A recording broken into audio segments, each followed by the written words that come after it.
চরমোনার ময়দান থেকে বলছি, এনসিপি সহ বাংলাদেশের অনেক রাজনৈতিক দলকে দেখেছি মায়া বেড়েছে।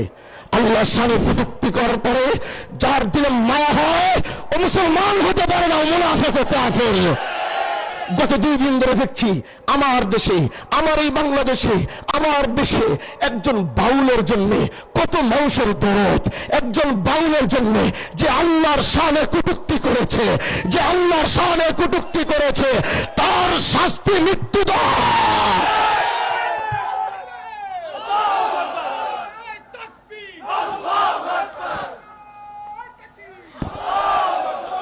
ও বন্ধু, ও বন্ধু, জাগো জাগো।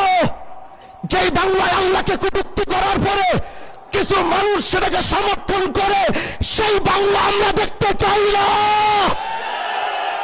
সেই বাংলা আমরা রাখতেও চাই না। আল্লাহর শানে কটূক্তি করার পরে গোটা দেশ, গোটা অঞ্চলে আগুন জ্বালিয়ে দিতে হবে, আর বিচার না হওয়া পর্যন্ত। চরমোনার ময়দান থেকে বলছি, এনসিপি সহ বাংলাদেশের অনেক রাজনৈতিক দলকে দেখেছি মায়া বেড়েছে। আল্লাহর শানে কটূক্তি করার পরে যার দিলে মায়া হয় ও মুসলমান হতে পারে না, মুনাফিক ও কাফের।